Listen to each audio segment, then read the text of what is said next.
while Israeli radars remained on high alert.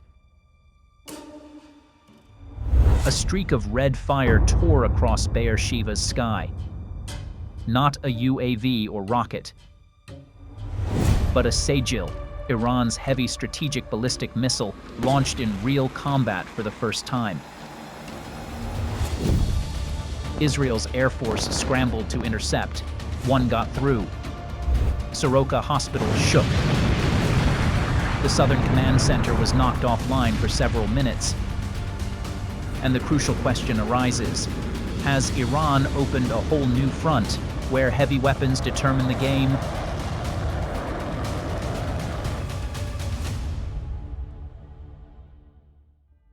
At exactly 22:48 on 18 June 2025, from an underground missile base near Yazd in central Iran, Lieutenant Colonel Amir Hosseini, commander of IRGC Rocket Unit 4, officially ordered the launch of 2 Sejjil ballistic missiles.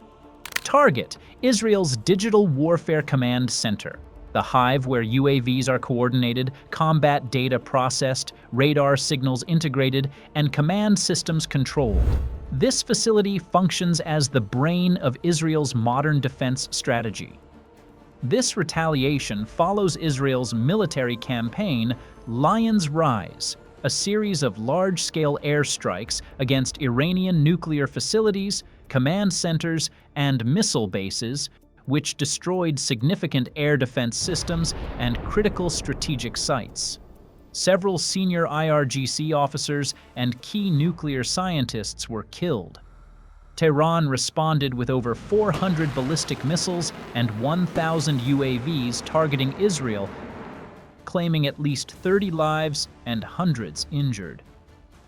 Yet most strikes were tactical, concentrated along Israeli borders.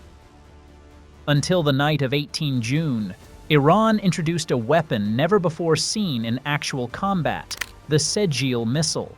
The Sejjil is a 2-stage solid-fuel strategic missile. Its solid-fuel design allows instant launch without liquid fueling, a major tactical advantage against preemptive strikes. It can be swiftly deployed, concealed in fixed or mobile silos, and kept launch-ready. It takes only minutes to switch from standby to launch. Specifications: length 18 meters, launch mass 23 tons, warhead 500 to 1,500 kilograms, capable of concrete penetrating or multi-purpose fragmentation heads, range approximately 2,500 kilometers, capable of targeting anywhere in the Middle East, propulsion, solid fuel stages, enabling immediate launch, resistant to preemptive sabotage. Speed approximately Mach 14, potentially overcoming most current interceptors without early warning. The Sejjil is more than a weapon. It epitomizes Iran's long-held long-range deterrence doctrine. It is engineered to strike high-value targets, penetrate dense air defense systems, and leave adversaries unable to respond within minutes. Its deployment on the night of 18 June was not just military. It was a political declaration. Iran is prepared to escalate from proxy conflict to direct strategic confrontation. At 22:41 on 18 June 2025, deep inside Yazd's underground missile base, one of IRGC's most secret strategic facilities, shielded by multiple hardened tunnels, sensor networks, and static air defenses, Lieutenant Colonel Hosseini received direct orders from Tehran's general staff. Confirmed targets: Be'er Sheva, Gavyam, C4I. Immediately, the base switched to Defensive Alert Level 1, Iran's highest missile operation alert. The launch sequence executed in under 3 minutes. Missile silo covers 07 and 08 opened, high-pressure pneumatic systems ejected the launch tubes, trajectory for upper stratosphere transit was calculated, optimized to avoid radars and neutralize the Negev defensive corridor, active anti-interception countermeasures activated, radar jammers, decoy flares, dynamic mid-course maneuvers, independent internal power engaged, allowing launch even if the base was destroyed immediately after firing. Everything indicated one truth: Iran was not signaling, they were acting. With 2 Sejjils poised, only one final command remained. At 22:48, launch order issued. Deep underground, Silo 07 shuddered. A roar erupted. Stage 1 ignited, propelling the Sejjil out of its shelter, cleaving the night with a plume above 3,000 degrees Celsius. The entire complex trembled. Seconds later, at tens of kilometers altitude, Stage 1 burned out, detached, and fell lifeless to the desert floor. Stage 2 ignited, accelerating the warhead toward its target. At 105 kilometers altitude, the warhead entered near space, reaching over Mach 14. At that speed, the Sejjil was nearly invisible to ground interceptors. Radar systems had no time to respond. And fire control systems couldn't update targeting fast enough. Tactical reaction lagged behind, and that is the lethal advantage. 20 seconds later, Silo 08 launched. Another fiery arc ripped through the sky. This flight path was skewed, forming a parallel strike duo on 2 different command nodes in southern Israel. Missile 1 targeted Be'er Sheva, home to UAV management, radar, and signals control. Missile 2 locked on Gav Yam, the C4I, command control, communications, computers, and intelligence hub, the nerve center of Israel's cyber warfare operations.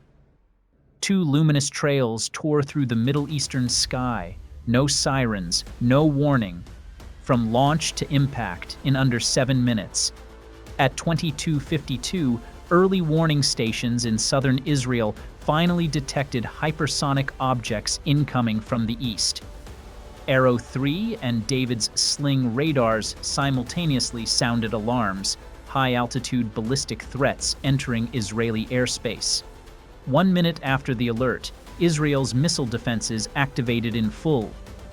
At Palmachim Air Base, Arrow 3 tracked the Sejjil and launched a high-altitude interceptor. Its second stage motor ignited, ascending above Mach 9 toward the target in the stratosphere. Meanwhile, David's Sling prepared for mid-range interception, ready to engage any misdirected warhead fragments or radar decoys from Sejjil's MIRV-like tactics. But Sejjil didn't travel on a linear ballistic path like Iran's older missiles. Instead, it used a skip-glide flight profile, a non-linear aerodynamics strategy seen in next-gen hypersonic missiles. On re-entry, the warhead performed repeated skip-glide loops, climb and descent cycles along a sine wave trajectory, real-time adjustments in speed, angle, and aerodynamics. This tactic disrupted radar algorithms tracking flight behavior, making the impact point unpredictable, delayed interceptor launch decisions, reducing mid-course interception effectiveness, changed radar visibility windows, rendering detection inconsistent, and breaking missile detector lock. At 22:56, one Sejjil penetrated all defense layers and struck Be'er Sheva's outskirts. The explosion's shockwave shattered glass. The ground quaked like a minor quake. For several critical seconds, power at Soroka Hospital failed. The C4I data center collapsed offline for over 3 minutes. Combat comms were silenced. At least 50 people were injured, many by blast pressure or flying glass. Nearby military installations suffered severe damage. Supply depots were urgently evacuated. The second Sejjil was intercepted by David's Sling post-explosion of the first. But even in destruction, it played a crucial strategic role.